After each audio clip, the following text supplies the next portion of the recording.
বন্ধুরা, জেডা টেকনোলজির পক্ষ থেকে আপনাদেরকে স্বাগতম।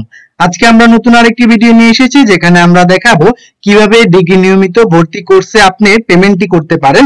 আপনারা জানেন যে জাতীয় বিশ্ববিদ্যালয়ের আন্ডারে ডিগ্রি নিয়মিত ভর্তি কোর্সের অর্থাৎ অনার্সের ভর্তির যে সার্কুলারটি হয়েছে গত 5 জুন, আবেদনটি করার পর আপনাদেরকে 300 টাকা আবেদন ফি জমা দিতে হবে।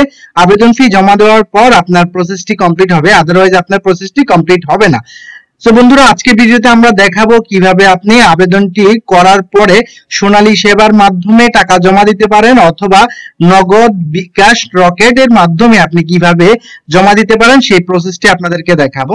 তো চলুন তাহলে বন্ধুরা, দেরি না করে কিভাবে টাকা জমা দিতে হয় সেই প্রসেসটি আমরা দেখে নিই। বন্ধুরা, আপনি যদি আমার চ্যানেল নতুন হয়ে থাকেন, অবশ্যই চ্যানেলটি সাবস্ক্রাইব এবং বেল আইকনটি ক্লিক করে রাখুন, যাতে পরবর্তী ভিডিওর আপডেটগুলো খুব সহজে পেতে পারেন। বন্ধুরা, আমার চ্যানেলে বিভিন্ন ধরনের আবেদন আপনি কিভাবে করবেন, ডিগ্রি নিয়মিত ভর্তি কোর্সে কিভাবে আপনি আবেদন করবেন, এবং এছাড়াও বিভিন্ন ধরনের ফ্রিল্যান্সিং ভিডিওগুলো রয়েছে। ফ্রিল্যান্সিং করে কিভাবে আপনি টাকা আর্নিং করবেন, সেটি কিভাবে উইথড্র দিবেন, সেই রিলেটেড ভিডিও আমার এখানে রয়েছে। আপনি যদি আমার চ্যানেল নতুন হয়ে থাকেন, অবশ্যই চ্যানেলটি সাবস্ক্রাইব এবং বেল আইকনটি ক্লিক করে রাখুন। তো চলুন তাহলে বন্ধুরা, আমরা সার্কুলারটি আগে দেখে নেই। সার্কুলারটি রয়েছে, দেখেন, জাতীয় বিশ্ববিদ্যালয়ের আন্ডারে আপনাকে আবেদন ফি হিসেবে প্রাথমিকভাবে 300 টাকা দিতে হবে। সেই 300 টাকা জমা দেওয়ার আপনার ডেট রয়েছে 6 তারিখ থেকে 1 জুলাইয়ের মধ্যে আপনাকে এই 300 টাকা ফি জমা দিতে হয়। 300 টাকা ফিটি হচ্ছে আবেদন করার পর আপনাকে এই টাকাটি জমা দিতে হবে। সো আপনি আবেদনটি করার পর পিডিএফটি প্রিন্ট করবেন এবং সেই রোল নাম্বার এগেইনস্টে আপনি 300 টাকা জমা দিবেন। আবেদন করার পর 300 টাকা যদি আপনি জমা না দেন, তাহলে আপনার আবেদন প্রক্রিয়াটি নিশ্চিত হবে না এবং কলেজ কর্তৃপক্ষ আপনার আবেদনটিকে নিশ্চয়ন করবে না।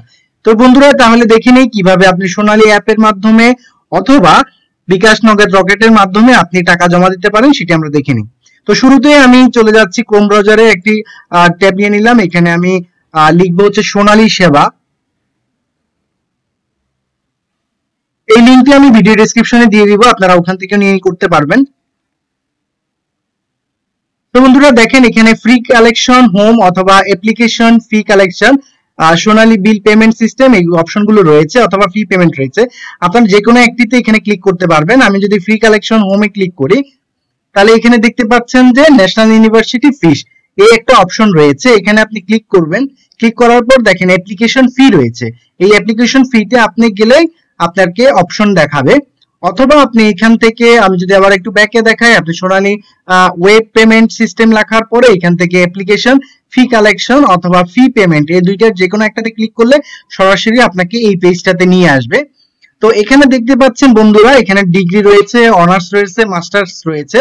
এই সবগুলা প্রসেস একই রকম ভাবে আপনাকে টাকা জমা দিতে হয়। তো বন্ধুরা, চলুন তাহলে আমরা কিভাবে প্রসেসটি করব। সেক্ষেত্রে আমরা যেহেতু আজকে ডিগ্রি পাসের জন্য টাকা জমা দিব, সেক্ষেত্রে আপনাকে এখানে ডিগ্রি পাস এই অপশনটাকে ক্লিক করে দিতে হবে। তো বন্ধুরা দেখেন, এই অপশনটি আমি ক্লিক করে দিলাম। তারপরে এখানে হচ্ছে ইয়ার, আপনি কোন ইয়ারে, এখানে যেটা হচ্ছে অনেকে বুঝতে পারেন না, এটা হচ্ছে যে যেহেতু আপনি প্রাথমিক অবস্থায় আবেদনের জন্য টাকা জমা দিবেন, সেক্ষেত্রে আবেদন অবস্থায় টাকা জমা দেওয়ার সময় আপনারা ফার্স্ট ইয়ার দিতে হয়। ফার্স্ট ইয়ার দেওয়ার পরে এখান থেকে হচ্ছে কলেজ সিলেকশন করে দিতে হবে। সো এখানে দেখেন, আমি এখানে ক্লিক করার পরে এখানে দেখেন কুমিল্লা গভর্নমেন্ট কলেজ, তারপরে এখান থেকে দক্ষিণ সুরমা গভর্নমেন্ট কলেজ আছে, gov college, Sunamganj, Feni government college আছে। এখানে বিভিন্ন ধরনের দেখেন যে কলেজগুলোতে আপনি সোনালী অ্যাপের মাধ্যমেও দিতে পারবেন বা বিকাশ, নগদ, রকেটের মাধ্যমে দিতে পারবেন, সেগুলো এখানে আছে। আর যেই কলেজগুলোর নাম এখানে নেই, তাদের প্রত্যেকের যে সংশ্লিষ্ট ওয়েবসাইট রয়েছে কলেজের, সেই ওয়েবসাইটে ঢুকে আপনাকে দেখতে হবে তাদের পেমেন্ট সিস্টেমটি কেমন বা কোন পদ্ধতিতে কলেজ নিচ্ছে। কিছু কিছু কলেজ হচ্ছে সরাসরি অনলাইনের মাধ্যমে নিচ্ছে, আবার কিছু কিছু কলেজ হচ্ছে সরাসরি কলেজে গিয়ে টাকা জমা দিতে হয়। সেক্ষেত্রে আপনারা সেটি আপনার কলেজে, সংশ্লিষ্ট কলেজে, যে কলেজে আবেদন করেছেন সেখান থেকে জেনে নেবেন। সো আমি এখান থেকে ফেনী গভর্নমেন্ট কলেজটাকে সিলেক্ট করে নিচ্ছি। তারপরে এখান থেকে আপনাকে অ্যাডমিশন রোলটি দিতে হবে। দেখেন অ্যামাউন্টটি চলে এসেছে, 300 টাকা অ্যামাউন্ট। এখান থেকে অ্যাডমিশন রোলে গিয়ে আপনাকে অ্যাডমিশন রোলটিকে লিখে দিতে হবে। সো আমি এখানে অ্যাডমিশন রোলটি বসিয়ে দিয়েছি। এখানে আমাকে নামটা সিলেক্ট করে দিতে হবে। সো আমি নামটা দিয়ে দিয়েছি। এখান থেকে আপনাকে মোবাইল নাম্বারটি দিয়ে দিতে হবে। দেখেন বন্ধুরা, আমি এখান থেকে ডিগ্রি এটাকে সিলেক্ট করেছি, ফার্স্ট ইয়ার সিলেক্ট করেছি, কলেজের নামটা সিলেক্ট করে দিয়েছি, অ্যাডমিশন রোল দিয়েছি, নাম দিয়েছি। নামটা সঠিকভাবে অবশ্যই দিবেন। এই নামটা আপনি যখন আবেদন করবেন, আবেদনের সময় ঠিক যেভাবে থাকবে সেটাই আপনি দিবেন, এবং আবেদন করার সময় আপনি যে মোবাইল নাম্বারটা ব্যবহার করবেন সেই মোবাইল নাম্বারটি এখানে ব্যবহার করবেন আপনি। তারপর এখানে দেখবেন 300 টাকা এটি অটোমেটিকলি চলে আসবে এবং কথায় এটি অটোমেটিকলি চলে আসবে, এখানে আপনার কোনো কিছু করতে হবে না। তারপর আপনারা এখান থেকে নেক্সট বাটনটিতে ক্লিক করবেন। বন্ধুরা এই তথ্যগুলো আপনি একটু ভালো করে চেক করে নেবেন যাতে ভুল না হয়, ভুল হলে আপনার এগেইনস্ট যে আবেদনটি করেছেন সেই আবেদনের এগেইনস্টে টাকাটি জমা হবে না। তারপর এখান থেকে নেক্সট বাটনে ক্লিক করব আমি এখন। নেক্সট বাটন ক্লিক করার পর দেখেন প্লিজ রিভিউ ইউর ইনফরমেশন, আপনার ইনফরমেশন গুলো শো করছে। আপনার ইনফরমেশন গুলো পুনরায় আবার দেখে নিতে বলছে, কারণ যদি ভুল হয় আপনি এই পেমেন্টটি আপনার বাতিল হয়ে যাবে, আপনার যে আবেদনটি রয়েছে সেই আবেদনের এগেইনস্টে এই টাকাটি জমা হবে না। সো আপনার যদি সবগুলো তথ্য ঠিক থাকে তাহলে আপনি এখানে পেমেন্ট নামক যে অপশনটি রয়েছে সেই পেমেন্টে আপনি ক্লিক করবেন। পেমেন্টে ক্লিক করার পর দেখেন এখানে একটা পপআপ এসেছে, are you sure to pay the application fee, আপনি কি শিওর যে অ্যাপ্লিকেশন ফিটি আপনি জমা দিবেন? সো আপনি যেহেতু আমরা শিওর আমরা টাকা জমা দিব, সেক্ষেত্রে আমি ওকে ক্লিক করব। এখানে দেখেন ওকে ক্লিক করার পর এখানে সোনালী ব্যাংকের পিএলসি যে সোনালী পেমেন্ট গেটওয়েটি রয়েছে সেটি আমার এখানে চলে এসেছে। এখানে একটা টাইম রয়েছে, এই টাইমের মধ্যে আপনাকে এটি কমপ্লিট করতে হবে। এবং দেখেন এখানে ট্রানজাকশন অ্যামাউন্ট চলে এসেছে 300 টাকা। পে উইথ বিল, এখানে দেখেন নাম চলে এসেছে, তারপরে ব্যাংকের একটা রেফারেন্স নাম্বার চলে এসেছে, ইনভয়েস নাম্বার চলে এসেছে, কন্ট্রাক্ট নাম্বারটি দেখাচ্ছে। এখন পেমেন্ট টু, এখানে হচ্ছে অ্যাডমিশন ফি এখানে চলে আসছে। আপনি অনেকগুলো মাধ্যমেই টাকাটি জমা দিতে পারবেন। দেখেন সোনালী ব্যাংকে যদি আপনার অ্যাকাউন্ট থেকে থাকে সেক্ষেত্রে আপনি অ্যাকাউন্ট অথবা ওয়ালেটের মাধ্যমে আপনি টাকা জমা দিতে পারবেন। আপনার যদি কার্ড থেকে থাকে, এখানে দেখেন কার্ড আছে, ভিসা কার্ড আছে, মাস্টার কার্ড আছে, এমএক্স কার্ড আছে, ডাচ বাংলা ব্যাংকের নেক্সাসের যে অপশন আছে, আপনি এই কার্ডে গিয়ে ভিসা, মাস্টার্স, এমএক্স অথবা নেক্সাস এই 4টা অপশনের যে কোনো একটা অপশনে আপনি টাকা জমা দিতে পারবেন। তারপরে রয়েছে মোবাইল ব্যাংকিং। মোবাইল ব্যাংকিং এ দেখেন নগদ, বিকাশ, রকেট, উপায়, তারপরে কলফিন, তারপরে ট্যাব, তারপরে ওকে ওয়ালেট, মেঘনা পে, তারপর হচ্ছে যে টেলিক্যাশ এবং ইসলামিক ওয়ালেট। এই যে অনেকগুলো যে অপশন রয়েছে এই সবগুলো অপশন ব্যবহার করে আপনি আপনার কাছে যেটা অ্যাভেলেবেল থাকবে সেটা ব্যবহার করে আপনি ফিটি জমা দিতে পারেন, অথবা আপনি ইন্টারনেট ব্যাংকিং এর মাধ্যমেও জমা দিতে পারবেন। ইন্টারনেট ব্যাংকিং এ দেখেন কোন কোন অপশন রয়েছে, এমটিবি মানে মিউচুয়াল ট্রাস্ট ব্যাংক রয়েছে, সাউথ ইস্ট ব্যাংক রয়েছে, মেঘনা ব্যাংক রয়েছে, সিটি টাচ ব্যাংকটি রয়েছে। সো আমরা আজকে মোবাইল ব্যাংকিং, এটি যেহেতু সবার মধ্যে রয়েছে, সবার কাছেই রয়েছে, এই মোবাইল ব্যাংকিং এর মাধ্যমে আমরা টাকাটি আজকে জমা দিব। সো বিকাশের মাধ্যমে কিভাবে জমা দিবেন আমি দেখাই। প্রসেস সবগুলা একই রকম প্রসেস আপনার টাকা পেমেন্ট দেওয়ার। সো আমি এখানে বিকাশে ক্লিক করব। বিকাশে ক্লিক করার পর দেখেন এখানে বিকাশ লেখা আসছে এবং মুড হচ্ছে বিকাশ, মেইন অ্যাকাউন্ট হচ্ছে আপনার অ্যামাউন্ট হচ্ছে 300 টাকা এবং প্রসেসিং ফি হিসেবে 4 টাকা 50 পয়সা কাটবে এবং টোটাল অ্যামাউন্ট হচ্ছে 304 টাকা 50 পয়সা আপনার অ্যাকাউন্ট থেকে কেটে নিবে।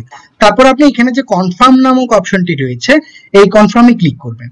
কনফার্মে ক্লিক করার পর দেখেন আপনার এখানে রেফারেন্স নাম দেখাচ্ছে, তারপর ইনভয়েস নাম দেখাচ্ছে এবং ট্রানজাকশন অ্যালার্টটি দেখাচ্ছে এবং প্রসেসিং ফি তে দেখাচ্ছে। এখন পে উইথ বিকাশ এখানে আপনি ক্লিক করবেন। সো আমি একটু জাস্ট খালি এটাকে একটা স্ক্রিনশট নিয়ে নেই, কারণ আমার এই ডকুমেন্টগুলো আমার লাগবে পরবর্তীতে। আমি একটা স্ক্রিনশট নিয়ে নিয়েছি, আমার এই রেফারেন্স, ইনভয়েস এগুলো লাগবে। সো আমি পে উইথ বিকাশ এখানে ক্লিক করলাম। ক্লিক করার পর দেখেন এখানে বিকাশের যে পেমেন্ট গেটওয়েটি রয়েছে এখানে চলে আসছে। এবার আমি এখানে আমার বিকাশের ফোন নাম্বারটি, যেই ফোন নাম্বারে আমার বিকাশ খোলা আছে, আমি এখানে ফোন নাম্বারটি সিলেক্ট লিখব।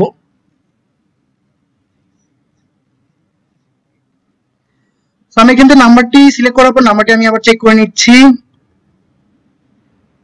তারপর আমি এখানে যে কনফার্ম যে বাটনটি রয়েছে সেই কনফার্মে ক্লিক করব। ক্লিক করার পর এখানে আমার একটা ভেরিফিকেশন কোড আসবে, সেই কোডটি আমি এখানে বসাবো। যদি না যায় সেক্ষেত্রে নিচে যে রিনেম রয়েছে সেখানে আপনাকে বসাতে হবে। সো আমি বিকাশ যে ভেরিফিকেশন কোডটি আমার ফোনে চলে এসেছে আমি সেটি বসাচ্ছি।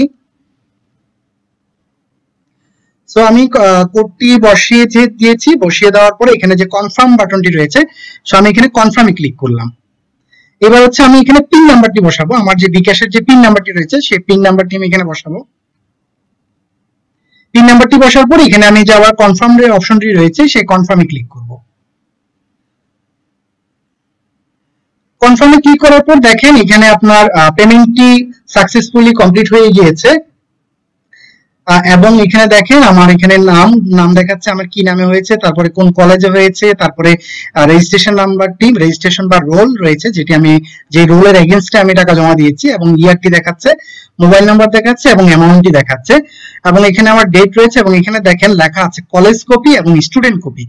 আপনি যখন এই কপিটি জমা দিবেন, জমা দেওয়ার সময় আপনার এখানে কলেজ কপিটি আপনার ওখানে জমা দিতে এবং স্টুডেন্ট কপিটি এক কপি আপনার এখানে সাথে রাখবেন।